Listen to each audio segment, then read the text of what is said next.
This is the Good Neighbor Podcast, the place where local businesses and neighbors come together. Here's your host, Jeff Gardner. Welcome to another episode of the Good Neighbor Podcast. Today we have another good neighbor on, Nilton Teixeira with Simply Renovate. Nilton, welcome to the show, man. Thank you, Jeff. Good to be here. Yeah, I'm looking forward to this conversation. We've had your wife on with Simply Design. That was a great conversation. Now you're here. That seems to be how this story goes for our podcast. One referral after another, really getting to know our local entrepreneurs and our community members. So let's dive right into it. What is Simply Renovate, Nilton? What do you do? Simply Renovate is basically a renovation company. You see a renovation company. Renovations companies are basically the same, but we take all the renovations from the floors right up to the ceiling. So as soon as I have a shell to work with, we can take any project on, whether it is structural or non-structural, whether it's just superficial or really intense. We take anywhere from open plans to little projects as well, and we do hands-on, and we also do project management as well of the renovation. Basically, we don't do exteriors. We do interiors. So because you do so many things, sometimes I find it easier to ask what you don't do. And you just alluded to it a second ago. So do you do everything on the interior of a house? Like, is there anything you can't do on the inside? I know you said you don't do exterior, but is there anything you're like, no, I would recommend you to somebody else, I'd pass you to a colleague, or can you take care of everything floor to ceiling on the inside? What we try not to do is basically anything with bricklaying on the inside, like very meticulous fireplaces with very big stonework and things like that. I generally have that out to other subcontractors. Beautiful. Yeah. Beautiful. I love it. So there's a couple, all the questions they have their purpose on this show, but there's a few that really start to peel back into who we are, our character, our story. At the end of the day, we're marketers, so we're storytellers. The idea is to bring your story to the people that you can impact the most and help elevate the quality of their life. And as a byproduct over time, elevate the quality of the lives of the whole community. That's the point here. So I think people are very interested in the why question, why humans do what they do. I think sometimes it can reveal why we do what we do by learning about why somebody else does what they do. And for me, I'm very interested in humans and their potential is kind of my passion outside of scaling businesses. I love to learn about that human journey. So what brought you to two things, really? Not just brought you to the renovation business, but also to entrepreneurship. We'll get into a few other integral questions on the show, but entrepreneurship is not easy. A huge level of responsibility compared to being an employee. Nothing wrong with being an employee. It's a perfect fit for some people. But for the people that chose to walk their own path, to carve their own road, it's a hard gig. So I'd love to ask you, I'd love to find out the story of why you came into the renovation world and why start your own business. That is an interesting question. Yes, Jeff. So you mentioned before, there's nothing wrong to be an employee. Nothing. I started. So when I was a kid, I took an aptitude test, and it came out that architect came out that what I was aspired to be as an architect. So since I had that in the back of my mind, to just work my way towards planning or anything to do with architecture and building and things like that. And so in Toronto, I started painting. I worked for a company there just doing painting, but then on the sidelines I did little things, little repairs here and there, and then until another company, I started working for another company, and they did renovation, and they did a whole bunch of renovations, everything again from floors to ceilings, and I learned so much with them, and until I was comfortable enough to take on my own line And that's where Simply Design comes in, because she had all the designs, but she needed someone to execute those designs, and that's where Simply Renovate was born. And basically, what we did is we just combined. So it's two individual businesses that basically merged to take on projects. So it really is two separate entities, but because you guys are together and you work on projects together, they complement each other significantly. She does one part of it and you finish it. So between the two of Exactly. you guys take the whole project from A to Z. Yep. Yeah, I love that collaboration. It really is a one-stop shop, which I think is great. Not only can you guys work together, which kudos to you. Sometimes that can go very well working with your wife. Sometimes it can't, but you guys Yeah. have seemed to make it work. It's very cool. But knowing as a customer, as I am an audience member of you two, I've had to have renovations done on my place before. So knowing that I can go to one entity, two people, and say, this is my idea, now bring it to life and complete it. You don't have to, I don't have to go to many other businesses. It's just you guys.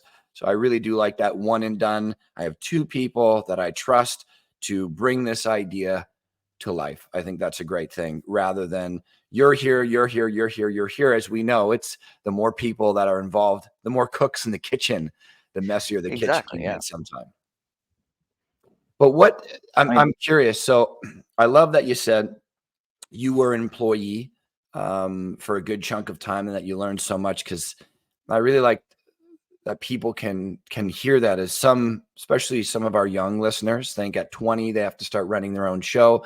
And I often argue or share my experience from it, at least, that being an employee under a teacher, being a student for a while to learn those integral lessons so you don't have to make those mistakes on your own. They've already made them, and now they're telling you how to walk that path a little more effectively, can be a great kind of prelude into becoming an entrepreneur. But it still doesn't answer why you decided to go out on your own, especially when it seems like you had such a positive time working for somebody else. Like, what made you make that change?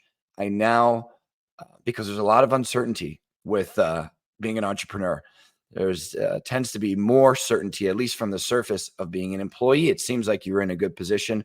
Why cut that cord and go out on your own? What was the catalyst for that? well, you see it in the renovation business. People do not want to handle many amounts of people, right? So it's an overwhelming process, and I see it because in the renovation company that I was at, a lot of the times it was um, the owner met the plumber, met the electrician, met this person, met that person, painters, etc. And I figured I have a vision. We can make this work without having all that process, all those people coming through this one door, making it a little more complicated every time someone comes in, and it's more paperwork, et cetera, for the client. And so why not just take it all and make it under one blanket and just call it, just make it simple, simply renovate. Just call it, just call it what it is. Just make it simply. So basically, what I do is blanket everything under one, and so it's basically just a funnel where you have all sorts of trades that are in the background. You know they're there, but you don't really work with them directly as a client. And so I figured, let's do it. Let's go on our own. Let's figure things out, and then just make it simple for the client. Yeah. I think that's a great reason to do it. It's so client focused. We call them friction points in my world. So, we talk about in the marketing world, you have the stranger who's never met the business before, and you have the person who's now spending $1. That's a journey. It could take 3 years before they spend $1 on your business. It could take 6 days. But either way, there are obstacles along the way that could reroute them, divert them to seeing somebody else. So the more of those friction points we can remove, the simpler the path. It's essentially pulling out the roots and the weeds so they don't trip on them along the way. And that Simply Design and Simply Renovate concept that you were just explaining to me really does that. It removes a lot of these obstacles. As I was saying earlier, if I can just deal with one person and you deal with the 20 people or however many people need to be there, I just have one conversation with one person. There's much less I have to remember. I can build a deeper relationship with that one person. It's a great concept. And how has it been going for you guys? How long have you been in business for now? I would say 7 years. Yep. Been in business for 7 years right now. So that's a good chunk of time. Yeah, it's been good. It's been going good. In business for 7 years. In the in what I do, I've probably been in more time. I've probably been 15 years in the trade. Still enjoying it after all of those days, all those thousands of days? Oh yes. You just see no project is the same. No Yeah. one project is identical to the other one. We don't go into the same place. We don't do the same work every time. It's always different. It's always interesting.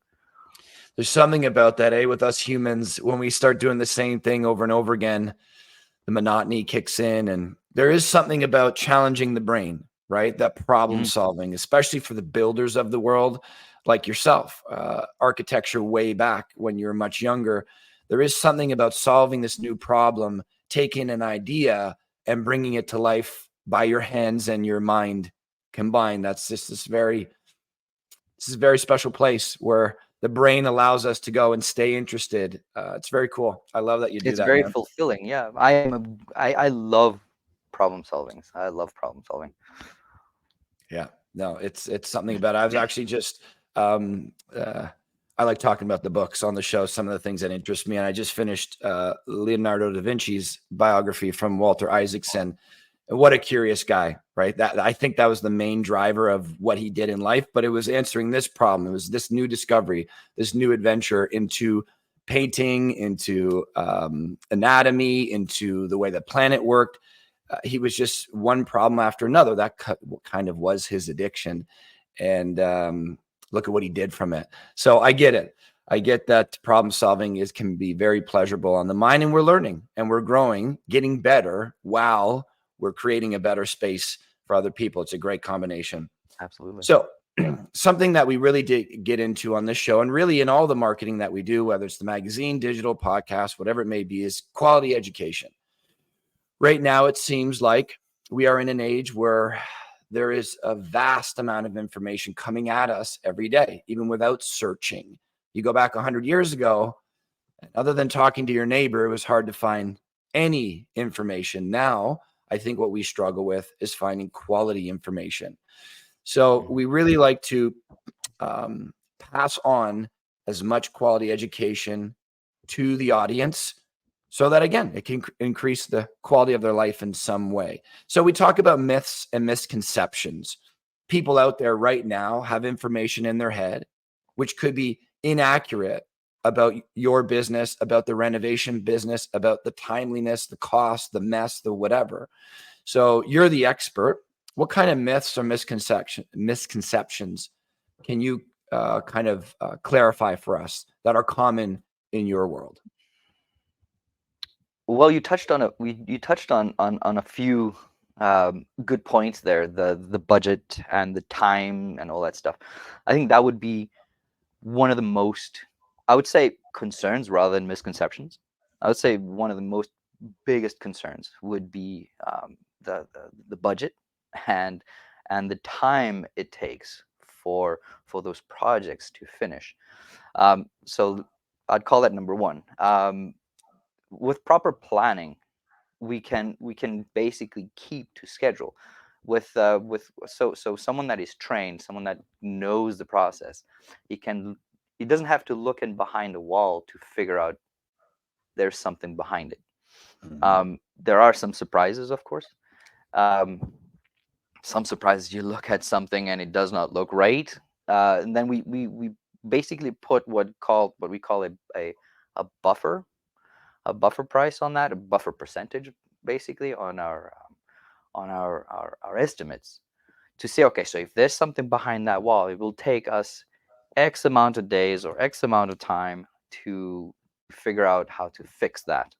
Now, if there's nothing behind there, then we don't touch that buffer. We don't touch that buffer, which is within the estimate. Um, that is basically what we do in our estimates. So that would be number one would be the budget that just constantly goes over budget. Whether if you can work as hard as you want, but that sometimes that budget really goes over budget. Again, if you have training, you can keep within that budget if you know what's coming. I'd say number two would be DIY projects. Um, it's not always cost effective, because sometimes when you have something that you need to do that will cost you $200, you need $500 or $1,000 worth of equipment to do that kind of job, and not always. It sometimes lacks precision, and not always very effective in that sense. And then disruptions in life. Uh, when you think of renovations, or when you think of contractors going into your house, you think we're going to be displaced and there's going to be dust everywhere. There's just going to be a nightmare of things everywhere. We work tight with clients, and we plan a strategy to work with their schedules and see where we can fit a kind of renovation that they want to do in different parts. We like kind of categorize their renovations to see if we can minimize all the disruptions that we cause in their um, in their homes, basically, right? So I would say misconceptions or concerns would be budgets, or it going over budget, time that it takes, then your DIY renovations that doesn't always work out the best way. And I would say disruptions in life would be the most important ones for us contractors.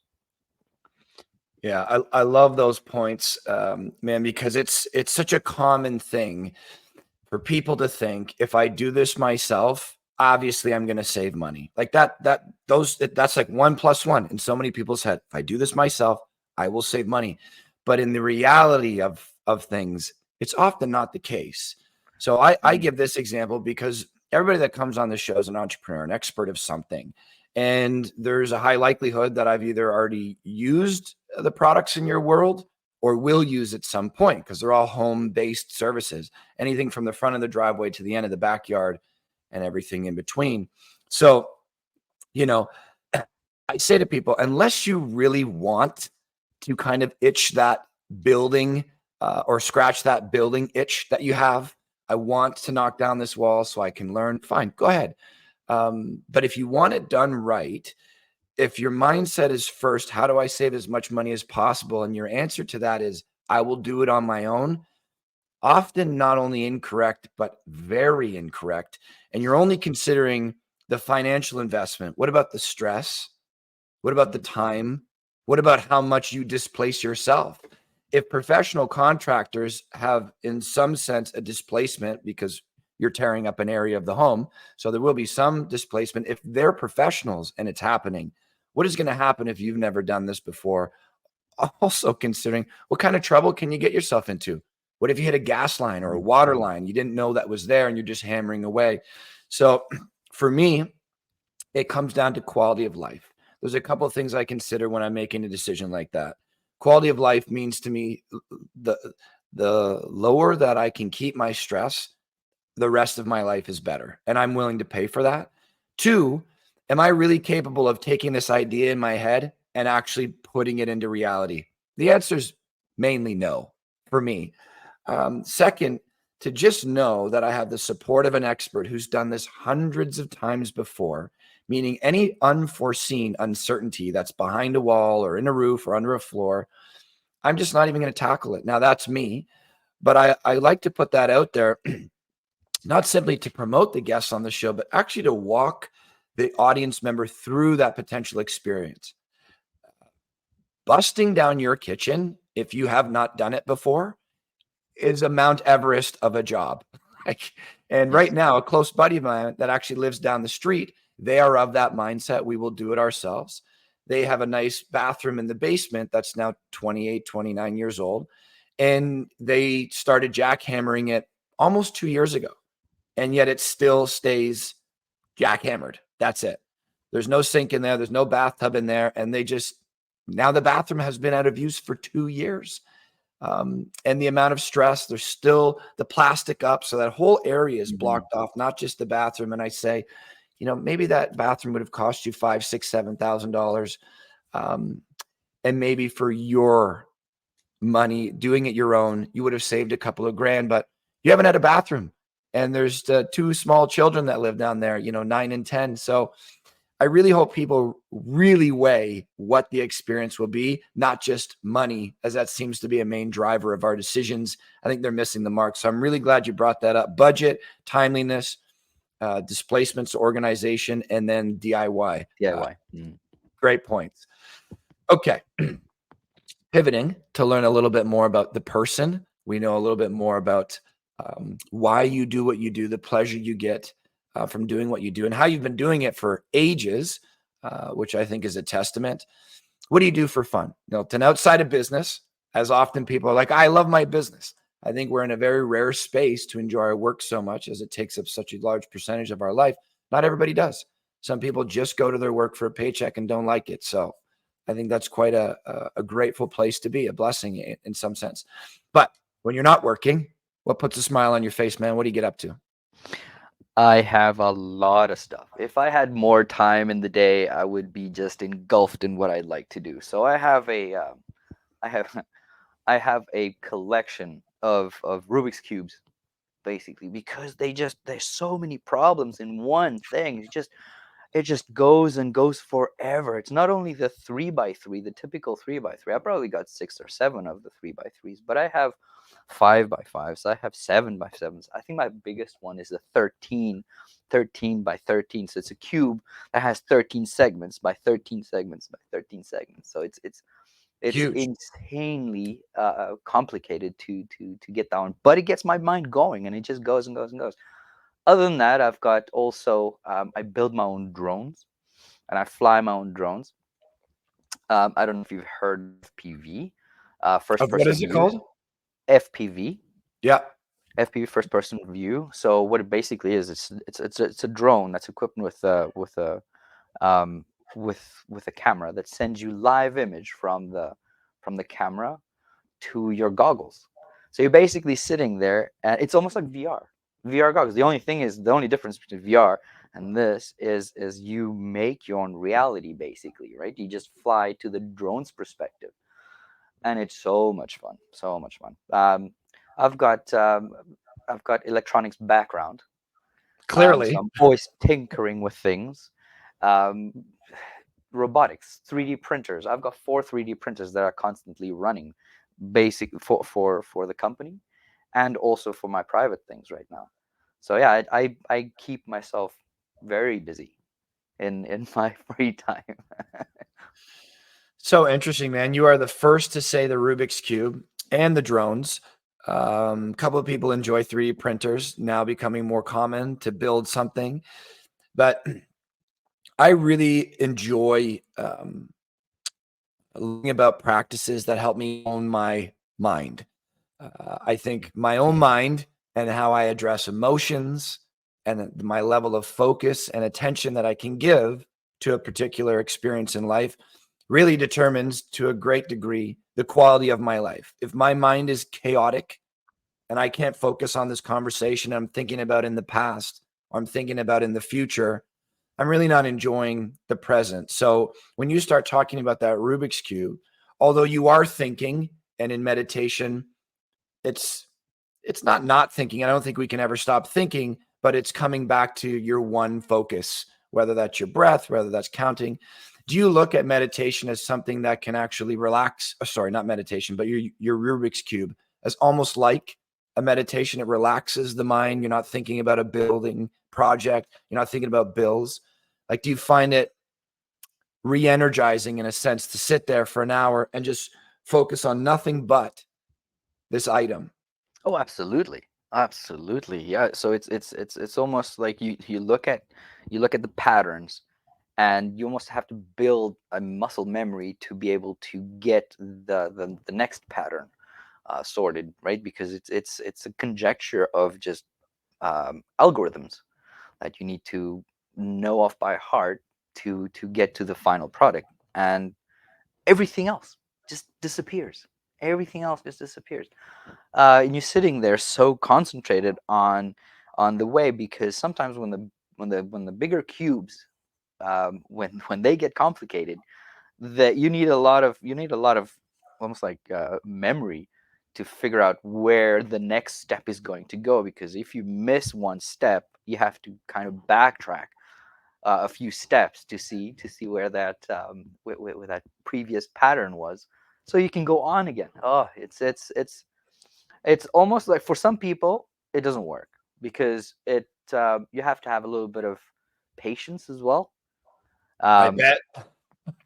it's almost like climbers need patience. I wouldn't be able to do climbing. I wouldn't do be able to, I don't think I have the patience to go climb a mountain. And yet Stacy, she's a climber. For her pastime, she climbs mountains, and she has the Amazing. patience to go and reach wherever she needs to, and pull herself up, and then just go next step and next step, which is something that I admire. Um, but again, it just, for different people, different kinds of uh, strategies, I guess. Yeah. It's amazing, though. I have a great deal of respect for climbers. I haven't climbed a mountain before yet, but it is definitely on my bucket list. I've climbed some indoor walls. Not quite the same, I don't think, as Mm. looking up this organic thing that's monstrous outside in nature. But again, just another practice to hone the body, hone the mind, that is usually long durations, certain level of suffering that you have to address, patience, and an incredible amount of focus. And yet someone would ask why. Climbing up a mountain is going to be painful. And even to some people, like you said, with the Rubik's Cubes, a lot of frustration. They don't feel like they're progressing. Yet we continue to do it. This kind of somewhat painful experience turns enjoyable when we get that calmness of the mind. It's very cool, man. I love that you do that. And I wish we had a longer chat here, because I'd really start picking your brain about drones. I know nothing about them, and I find them extremely interesting to be able to have that bird's eye view, something that humans don't often get. Only time I've Mm. gotten anything like that, I went skydiving a few times, and certainly not when you're free falling. You're not really looking at much, but when you're on the when the parachute drops, you're going to do about 5 to 10 minutes, just this bird's eye view, something that a human doesn't really get that much. It's I imagine it's a very enjoyable experience to just explore the city wherever you are, looking down through your drone. Absolutely, yeah. I did micro lighting, which was the delta wing.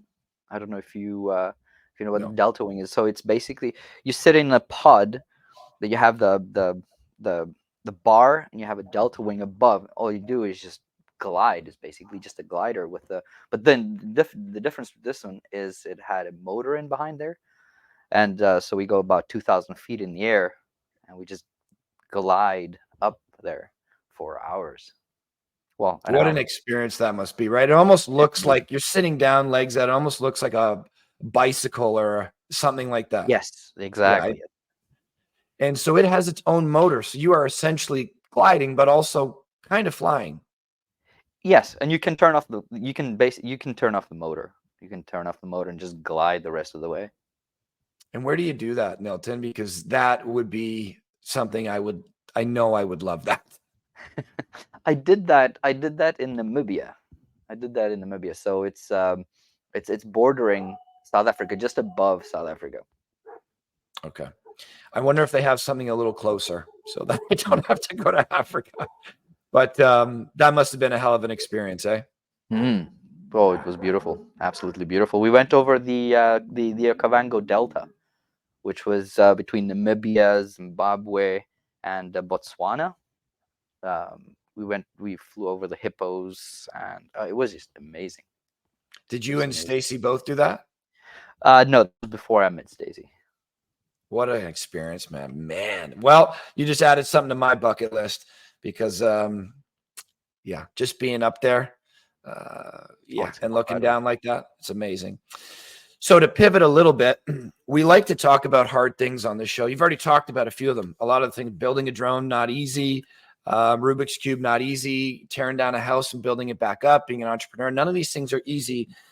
And what is the benefit of doing hard things and confronting our own life's challenges and not pushing them down? I think when we talk about hardships and painful experiences in life, I think not all of us, not broad strokes, but I think there's still a large portion of us that doesn't like to confront these things or share them with others because they feel like I'm now admitting a failure, which means I wasn't good in this moment or I wasn't good enough. I'm ashamed of this moment or embarrassed of this moment. And I think for the people that think that way, I think they're missing the mark a little bit. When we address our hardships in life, so we give ourselves the opportunity to learn from them and get better. I look at it as you're either winning or learning, right? If it was a win for you, great. If not, you're learning. And if you change it to that mindset, then it wasn't like you get so afraid of failing. I would say fail more because we know that through these challenges, through falling down, scraping your knees and getting back up, at least you learn two things: what you're capable of, that you could take that hit and keep going, and you likely learn something from it. And I think that's a very productive mindset. And I think it allows us to move towards fear a little easier, which from my point of view on life, fear is the main thing that stops us from my experience. Oh, absolutely. So we like to ask the guests on the show so we can connect better and we can see how these leaders are addressing their own hardships. We like to ask any hardships, trials, and tribulations that you've been through. Now, when it's hard, it probably feels shitty in the moment in many cases. So whenever you went through whatever you went through, I'm assuming it sucked in the moment. But now looking back in hindsight, you know you wouldn't remove that experience from your life because it was an integral ingredient to leading you to the life you live now. Any experience that comes to mind that you're comfortable sharing with us?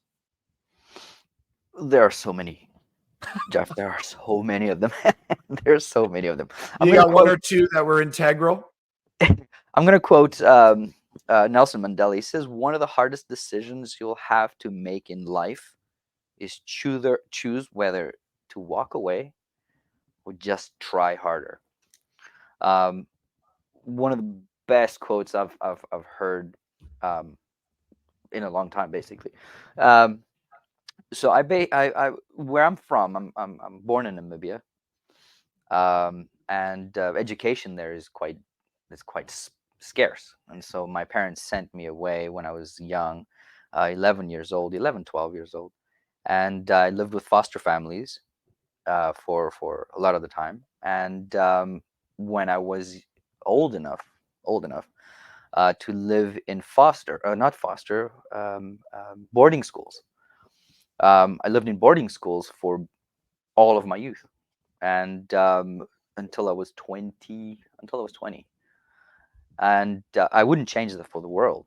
But again, I don't have any photos of my youth, no photos except for school photos. And I look back and I think to myself, I wouldn't change that for the world. I mean, I've been alone, but I've learned not to feel lonely, right? Since I was a kid, and that hardship, man, I think that's one thing that you have to take into your own consideration, into your own hands, and say, yes, I'm alone, but I gotta keep myself busy with something so I don't feel lonely. You know what I mean? Or either reach out to someone or just keep your mind going. Because that was one of the very, very important things I learned right in the beginning when I was a kid. Is man, this world is big, but it is small also.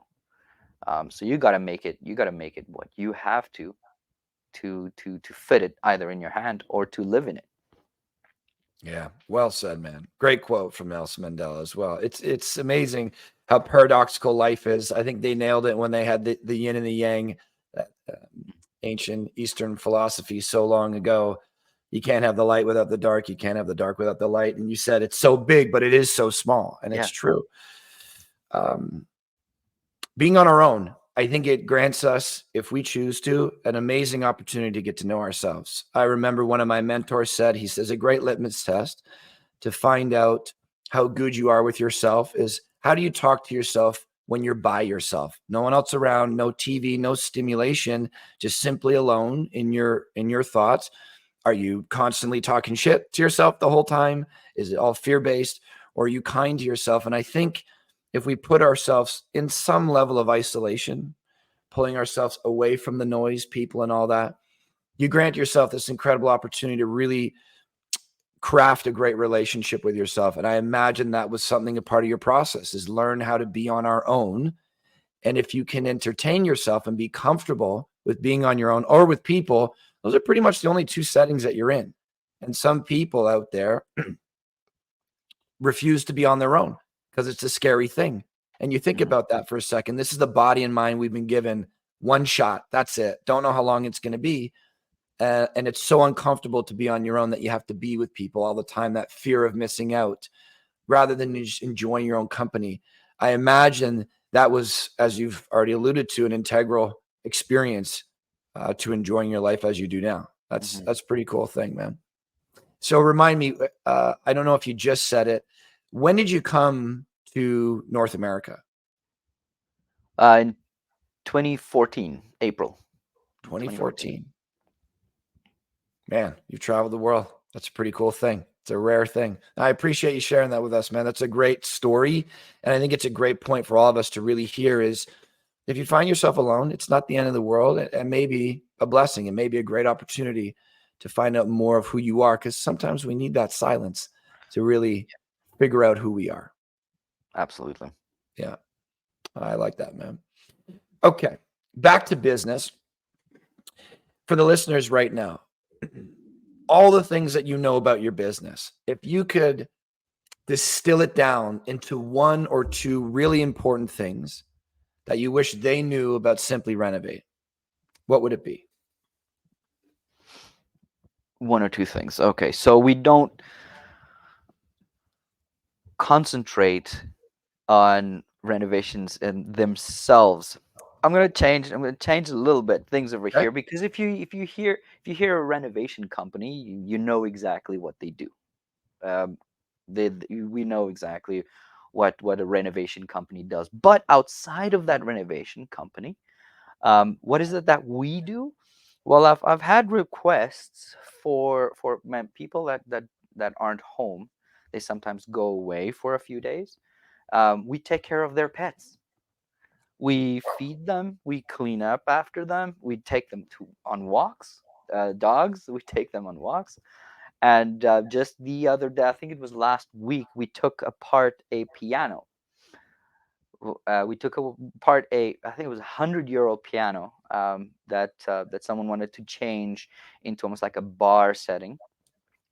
So we help them. We help them, and we've got the right tools.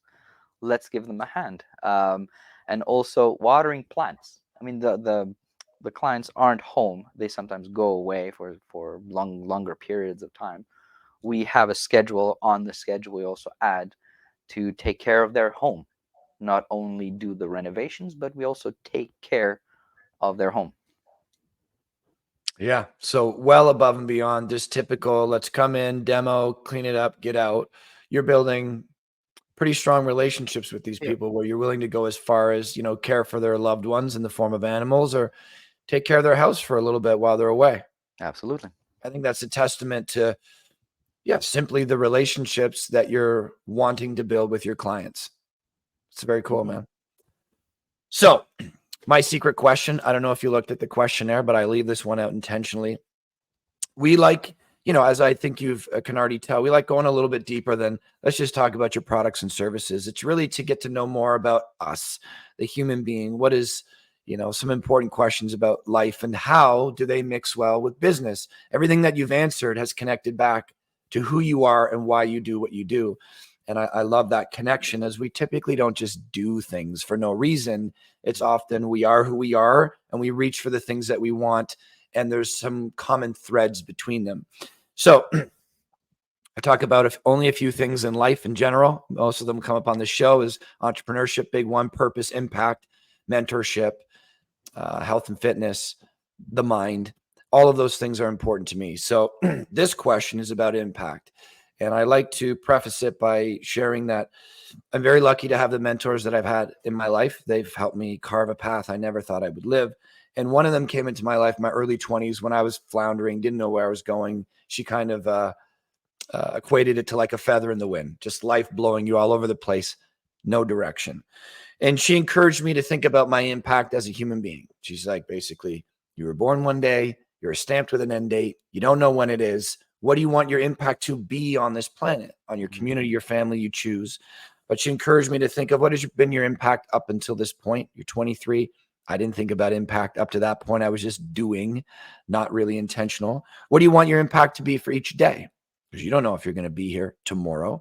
And then for however long you are here, what do you want your impact to be? So essentially, we're here, then we leave. What do we want our impact to be? That's it. So I like to ask our guests, Nilton, what would you like your impact to be on this planet? My impact. Okay, that's a good question. When I was in Spain, again, I there's a passion for my electronics, and so I built my own computer. And my neighbor, it was still had a young kid, and that young kid just heard that noise coming from next door, and I was basically just cutting into steel plates and hammering things, and just personalizing this computer to such an extent that it looked so futuristic that when he came in one day and he saw it, he says, I want to be a programmer, I want to be into uh, uh, electronics, I want to do what you do because you inspired me. That is one thing that I took to heart, because someone looked up to me. Someone looked up to me and said, I want to do what you do. And so since that day, I thought to myself, man, if I do the things that I do to the best of my abilities, others will look at what I do and inspire them to do things that they would like to do, or inspire them to their passions. Maybe just ignite something that they can do that will get them going. And that would be, I would say, that would be one of the passions that I would like to leave in this, or one of the stamps that I would like to leave in on this world, just to be someone that will ignite the passion in other people's uh, lives. I love it, man. I love Yeah. it so much. There is this, I have all my most important rules for life tattooed on my arms so that I have them when I need them. And one of them is about a lighthouse. And I don't have the whole quote on here. It just says, be a lighthouse in service of others on my arm. But the quote is, a lighthouse doesn't run up and down the beach trying to save people. It just stands there and it does its job. It shines a very bright light to guide others. So while you are honing your curiosity, your artistry, because you want to do it, and just being free to explore and build and take it wherever your desire takes you, because you do it well and you share it with others, now they have the opportunity to say, hey man, I can follow the same path and it would be incredible for me.